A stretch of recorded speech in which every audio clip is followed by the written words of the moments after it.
All right, this is not normal politics. Democrats are openly moving to impeach a sitting DHS secretary. Republicans are hanging on to power by a thread, and one fatal IC shooting may have just cracked the door wide open to the biggest oversight showdown of the Trump era. By the end of this video, you're going to understand why this fight is exploding right now, and why it could spiral way beyond Kristi Noem. Let's get into it.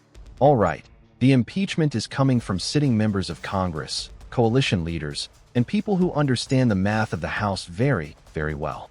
And before we go any further, if you care about accountability, oversight, or just understanding what the hell is happening in Washington right now, smash that like button, subscribe to Breaking Supporters, and drop your thoughts in the comments as we go, because this one is going to spark debate.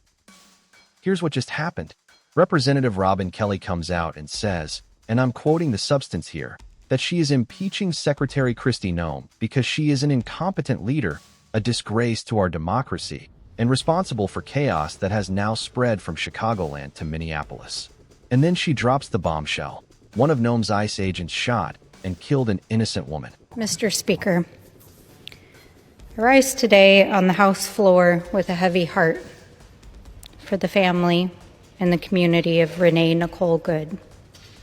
My heart is heavy not just because of the unabashed and violent killing that happened last night by an ICE agent in Minneapolis, because I'm also sad for our country to see the Vice President of the United States and officials impugn a young woman who leaves behind her community and an orphan child.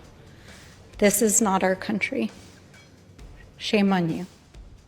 To those of you that are continuing to provide cover for this lawless, unconstitutional, abusive, and violent administration, shame on you. I will be joining to file articles of impeachment against Secretary Noem. Enough is enough. I yield back. That's not rhetoric. That's the allegation driving this entire moment. And immediately after that, Representative Brad Schneider, not a nobody, the chair of the new Democrat coalition, roughly 100 center-left House Democrats, says he is prepared to support congressional action up to and including impeachment. Let me translate that into plain English. This is no longer just outrage. This is organization. Now, I know what some of you are thinking. But Adam, Mike Johnson still has the House. Republicans still have the majority.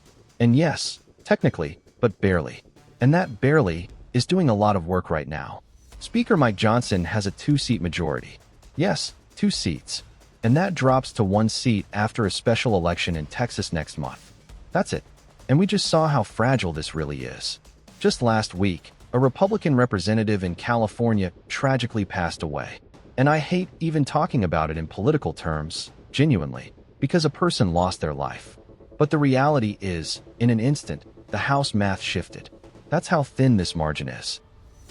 Now stack that with resignations. Marjorie Taylor Greene resigns. Others are rumored to be on the way out.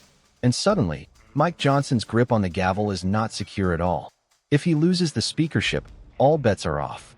And here's where this gets dangerous for the Trump administration. Because once that majority slips, even temporarily, oversight explodes. Committees flip, subpoenas fly, investigations reopen, and impeachment votes, even if they don't ultimately convict, become very real political weapons. And Kristi Noem is now right in the crosshairs. I have not lost control. What do you do the third time? There are begging. Look, we have the smallest majority in U.S. history. Okay, these are not normal times. There are processes and procedures in the House that are less frequently used when there are larger majorities, and when you have the luxury of having 10 or 15 people who disagree on something, you don't have to deal with it. But when you have a razor-thin margin, as we do, then all the procedures in the book people think are on the table. That's different. Let's talk about why. About a month ago, Noem was testifying in front of the House about domestic and global threats to the United States. And she was asked a very specific question about U.S. citizens and military veterans being deported or harmed. She repeatedly insisted that no U.S. citizens or veterans had been deported. That turned out to be false. Either she was lying under oath, or she had absolutely no idea what was happening inside her own department. And I don't know which one is worse. Because we then learn about Sijuan Park, a U.S. Army combat veteran, shot twice while serving this country in Panama in 1989. A man who struggled with PTSD and substance abuse, like so many veterans do, and who was later deported over a minor drug offense. So when Noam says, "We have not deported U.S. citizens or military veterans," that statement collapses under scrutiny. And if you're lying to Congress or misleading Congress, that is impeachment territory. Full stop. The very same officer who was attacked today had previously been dragged by an anti-ICE rioter who had rammed him with a car and drug him back in June. Now let's fast forward to the incident that lit the fuse. In Minneapolis, ICE agent Jonathan Ross fatally shoots Renee Nicole Good. And immediately, the Trump administration and Kristi Noem go into spin mode. Trump claims the agent was nearly killed. Noem says the agent was hit by a vehicle and hospitalized. Local officials say none of that happened.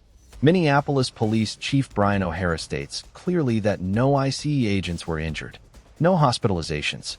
No evidence of a vehicle strike. So again, who's lying? And it gets worse. During a speech, while there was still an active manhunt, Noem appears to reveal enough details that journalists were able to identify the ICE agent involved. The Star Tribune connects the dots almost immediately using court records. Think about that level of incompetence. She couldn't protect the public. She couldn't protect the victim. And she couldn't even protect her own agent's identity. That's not leadership. That's chaos. Now Brad Schneider comes out again and says, as Secretary of Homeland Security, Noem is responsible for standards and oversight governing ICE operations, and she has objectively failed. When federal law enforcement takes the life of an American, leadership must answer for it. Either she resigns, or she must be removed. And then another representative says it plainly. If she is not fired, I support impeachment by the House and conviction by the Senate. Now pause here. If you agree that someone needs to be held accountable, hit that like button. If you disagree, drop your argument in the comments, because this channel doesn't hide from Deba. And let's talk about something else people forget. Discharge petitions. Mike Johnson has already been hit with 7 discharge petitions this term. 7. That's a mechanism that allows the House to force a vote without the Speaker's approval. So even with a narrow majority, he is not safe. Not politically, not procedurally. Now let's talk about norms, because this matters. Democrats spent years saying, when they go low, we go high. And in theory, that sounds noble. But in practice, it has failed. Republicans shredded norms when they blocked Merrick Garland and rushed Amy Coney Barrett. Trump shattered norms when he tried to overturn an election. And now Democrats are realizing that playing nice while the other side plays dirty doesn't protect democracy. It weakens it. Using impeachment is not radical. It's constitutional. It's legal. And it's one of the only tools left. Now I want to turn to the comments, because this video went viral, and the reactions are intense.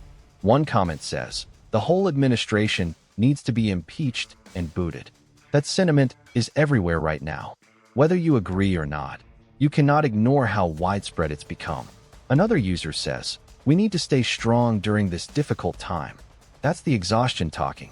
And finally, unfortunately our tax money pays these ICE agents to bully innocent people. That's a systemic critique, not just about one person, but about the entire apparatus. So here's where we are. Democrats are testing whether accountability still works. Republicans are holding power by a single seat. Trump is already attacking critics instead of defending facts. If you want daily updates as this unfolds, subscribe to Breaking Supporters. If you agree, smash the like button. If you disagree, argue with me in the comments. I'll read them in the end. EXT video. And coming up next, we're breaking down how that Texas special election could flip the House and completely change the balance of power overnight. I'll see you there.